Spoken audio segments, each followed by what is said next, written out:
karena itu tajuk firman Tuhan pada pagi hari ini adalah persiapan ke arah mendirikan rumah tangga yang bahagia.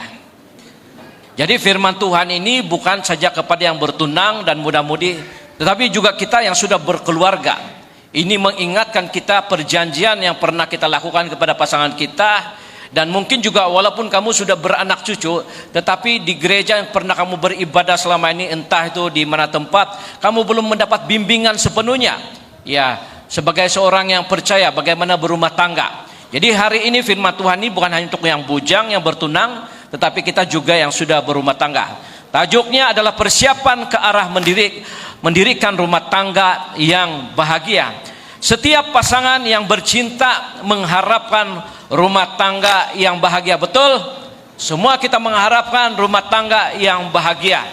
Sebagian pula memang dapat menikmati rumah tangga yang bahagia itu, tapi sebagian besar pula menuju kepada kegagalan.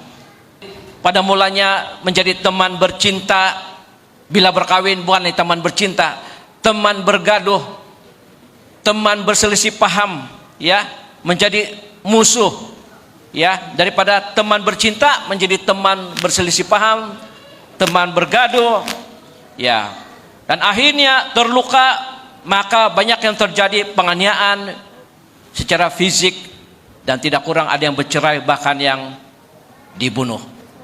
Setiap kebahagiaan bercinta dan perkawinan tidak datang begitu saja. Dia tidak datang secara otomatis kebahagiaan itu.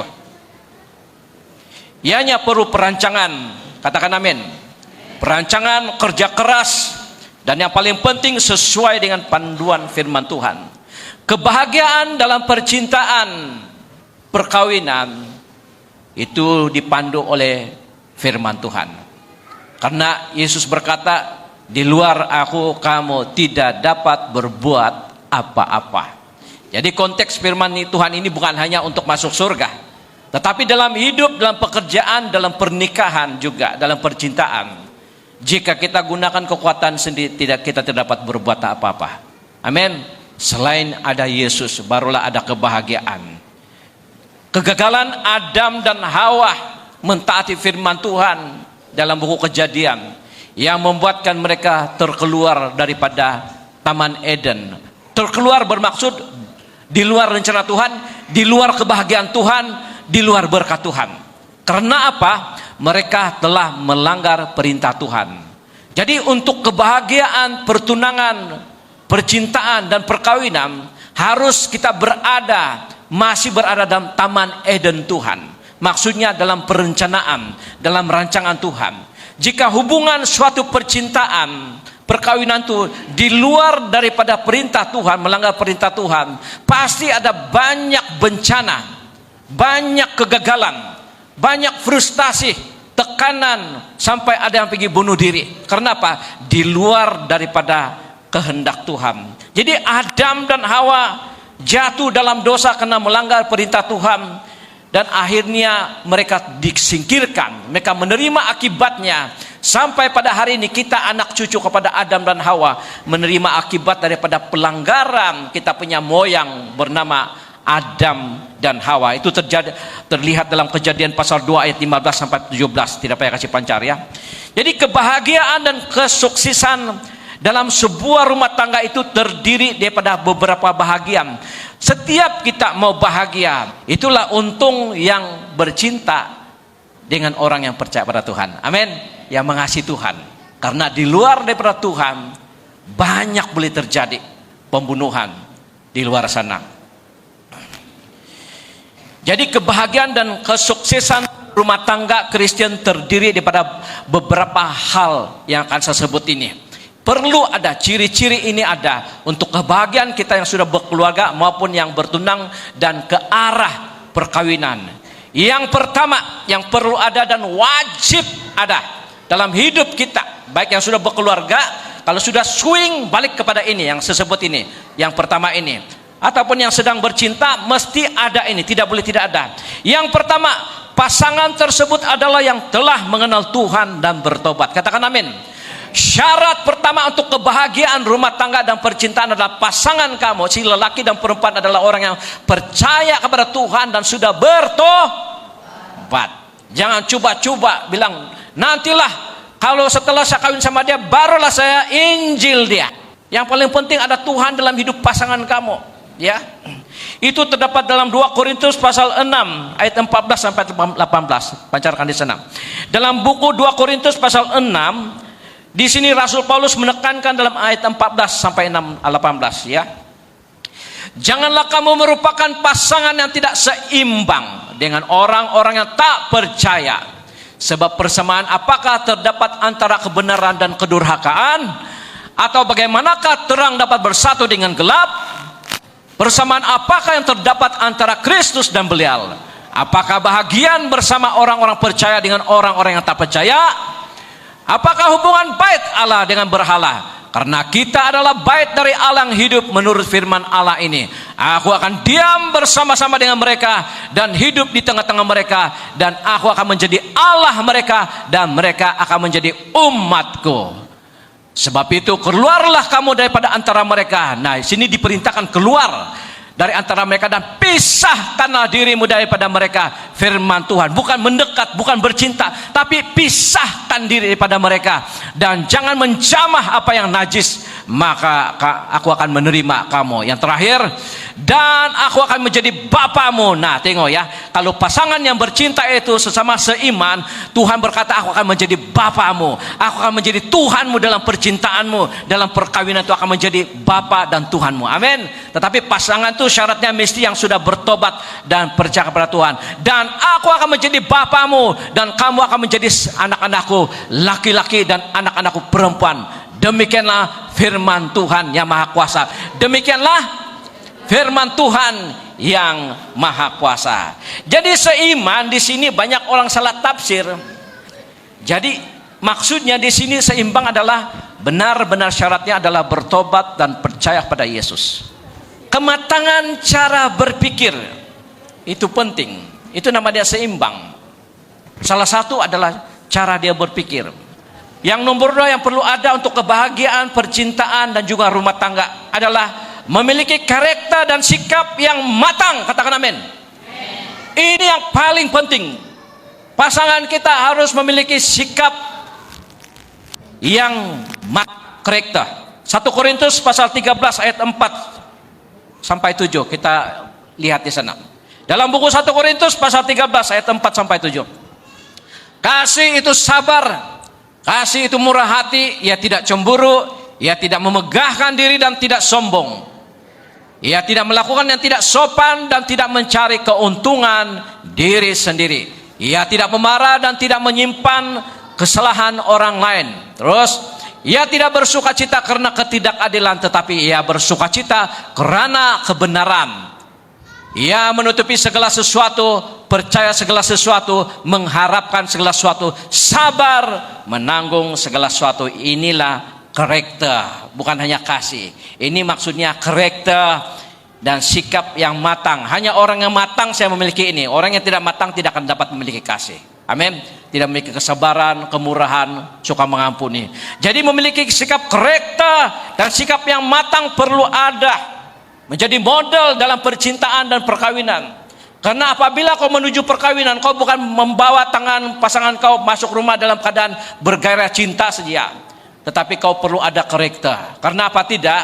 Kalau tidak ada karakter, baru kau tahu siapa perempuan, siapa si lelaki, maka kau tidak akan sabar. Pergaduhan, perceraian, karena pukul apa sama. Baru saya tahu kau punya perangai begini ya, susah kan? Jadi kalau memang setiap kita ada kekurangan, perlu kesabaran. Kau dapat menerima, dapat mengasihi, dapat mengampuni pasangan kau, tidaklah benjol-benjol. Itu bini punya kepala kan. Jadi memiliki karakter dan sikap yang matang. Orang yang terbiasa hidup susah dari kecil dan berada dalam lingkungan yang keras, biasanya cepat bertumbuh dalam kedewasaan karakter. Susah hidup orang tua dia, ekonomi pun susah, makan minum pun susah. Semua susah, dia cepat bertumbuh dalam karakter yang dewasa, ya. Karakter biasa buat kerja dari muda, cuci piring, bersih rumah, memasak. tahan mengalami perangai-perangai yang tidak bagus di mana-mana, tahan dimarah, dikasari. Nah, ini adalah karakter yang membuatkan karakter itu bertumbuh. Dalam Amsal pasal 11 ayat 22. Pancarkan di sana. Seperti anting-anting emas dijungur babi, demikianlah perempuan cantik yang tidak susila. Sekali lagi, seperti anting-anting emas dijungur babi, demikianlah perempuan cantik yang tidak susila. Ini disebut bukan hanya perempuan saja. Jangan laki bilang, bah, ini perempuan. Perempuan dalam Alkitab adalah mempelai wanita, itu adalah jemaat. Baik lelaki, baik perempuan. Ya. Jadi kalau si lelaki tampan, si perempuan cantik, lelaki ganteng. Jadi kecantikan, kegantengan seorang tuh bukan diukur daripada luaran. Sementara saya luaran. Tapi kalau kau ada yang bagus, perangai yang bagus, yang sabar, sebenarnya kau cantik sekali di mata perempuan dan lelaki. Katakan amin. Cantik sekali. Walaupun di luar dia tidak handsome, tidak berapa seksi, cantik, tapi karena sikap perangai yang lemah lembut, peramah, bukan main cantik, sebab dia tidak melukai kau, betul kan? Cantik begitu hati dia. Jadi kecantikan seorang itu diukur pada apa yang di dalam hati dia. Amin. Barulah di luar tuh ikut cantik, ikut aroma dia terkeluar. Kalau kau sabar, pemurah, jujur, rendah hati, tidak boros, tidak penipu, cantik gitu. Itu yang kedua, memiliki karakter ya yang baik. Yang ketiga yang perlu ada dalam percintaan dan perkawinan adalah, yang terakhir ini adalah pengurusan pribadi yang baik. Katakan amin. Dengar baik-baik ya.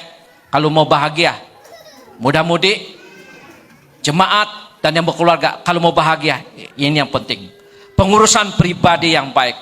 Semakin pandai kita mengurus percintaan itu, ataupun hubungan, ataupun pandai urus masa, urus pekerjaan, urus keuangan, manage ya, mengurus, maka semakin bahagia hubungan tersebut dan dijamin berpanjangan. Katakan amin. Semakin kita pandai manage masa kita, percintaan kita, hubungan, pekerjaan kau sendiri, keuangan kau, maka semakin bahagia hubungan tersebut. Jadi kebahagiaan itu bukan diukur oleh karena cinta yang hangat saja. Hangat-hangat tai ayam.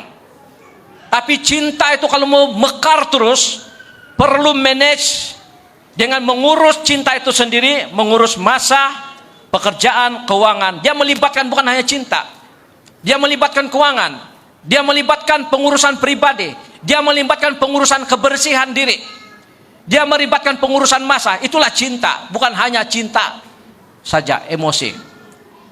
Lukas pasal 12 ayat 42 sampai 44. Oke. Jawab Tuhan, jadi siapakah pengurus, manage ya, rumah yang setia dan bijaksana yang akan diangkat oleh Tuhan yang menjadi kepala. Kau tengok di sini. Tuhan Yesus memberi contoh. Hanya yang menjadi pengurus yang bijak, yang pandai, yang matang yang akan diangkat, dipercayakan, dipimpin, diberkati.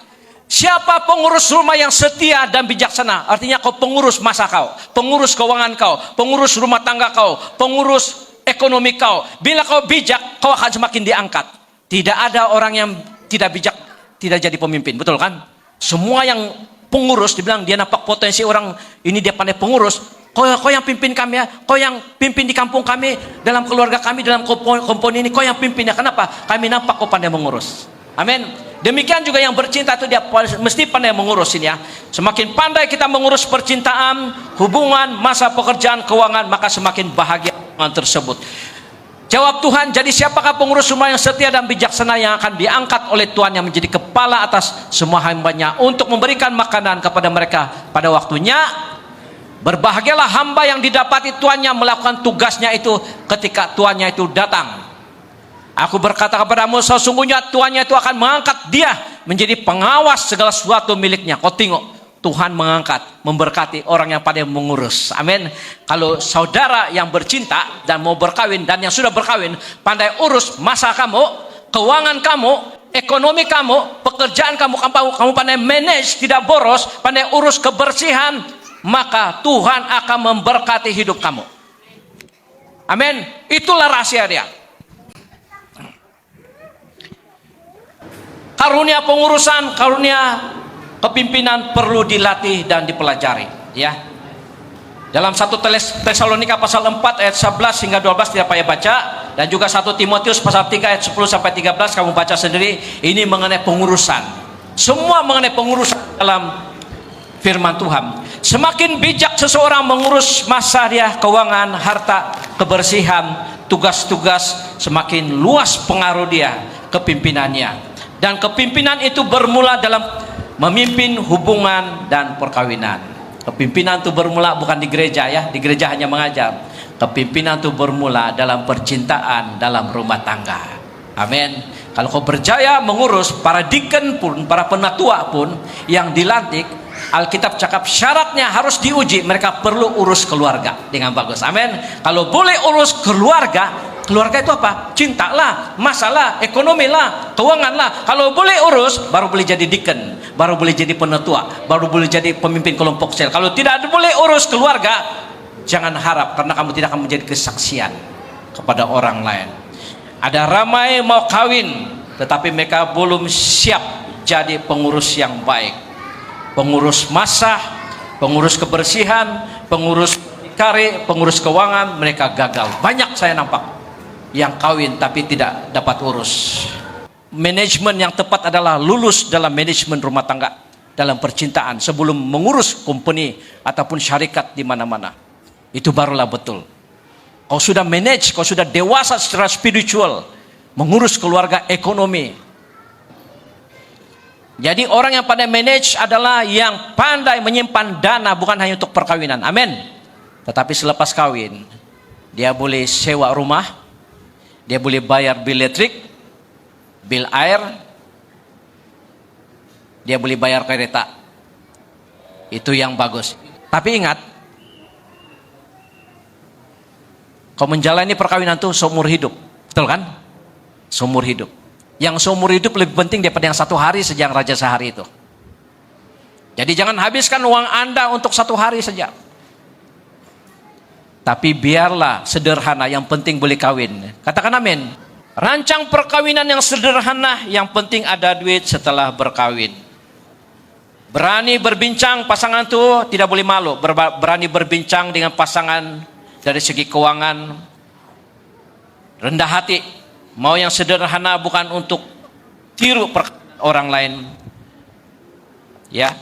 Jadi ini saya nasihatkan dari hati saya, karena saya lihat ada banyak orang jadi mangsa. Mereka hanya fokus kebahagiaan sehari itu, tapi setelah itu mereka miskin berbulan-bulan, bertahun-tahun. Dan akhirnya sengsara tuh bini. Sengsara mereka, kesian. Berhutang sana sini, tidak dapat bayar ini, bayar itu semua. Bagi saya cukup ada makan minum. Amin. Itu paling penting. Mau diubah culture yang tidak betul ini. Hanya berbekalkan cinta yang tulus masuk dalam perkawinan tidak mampu membahagiakan rumah tangga kita. Ingat, hanya berbekalkan cinta yang tulus tidak mampu membahagiakan rumah tangga Anda. Apabila hal keuangan tidak dibincang dan tidak diurus, maka masalah itu perlahan-lahan, masalah keuangan tersebut merenggut kebahagiaan dan memudarkan cinta yang dibina tadi itu. Merenggut cinta menjadi musuh, menjadi perceraian karena kegagalan mengurus manage keuangan. Perlu berbincang, ya. Dan juga menabung dana kecemasan semasa perkawinan itu sangat penting. Maksudnya bukan hanya untuk perkawinan, ada dana yang planning. Saya lihat kalau banyak orang pandai planning, ada banyak uang dia boleh dapat selepas kawin, bukan kurang. Banyak dia dapat. Campur lagi ada orang jemaat ataupun kawan-kawan bagi ampau, betul kan? Banyak itu. Kalau di planning, jangan boros, ya. Jadi semasa perkawinan itu sangat penting. Pasangan yang masuk dalam perkawinan bukan sekadar berbekalkan cinta saja, tapi berbekalkan simpanan keuangan Anda perlu bayar bil listrik, bil air, sewa rumah. Ini sesuatu yang logik yang perlu dipikirkan selepas kawin ya. Berhentilah suka boros-boros. Amin. Kita perlu belajar sebagai anak Tuhan. Kalau mau bahagia, inilah cara dia. Tidak ada cara yang lain. Jadi oleh karena itu, saya tutup dengan ini. Persiapan ke arah mendirikan rumah tangga yang bahagia. Yang pertama, pasangan tersebut adalah yang telah mengenal Tuhan dan telah bertobat.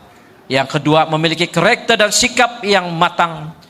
Dan yang ketiga adalah pengurusan pribadi yang baik. Saya sudah bentangkan secara jujur, secara terbuka firman Tuhan. Pikir-pikirlah untuk hidup kita dan masa depan kita. Kalau mau menjadi orang yang bahagia. Amin.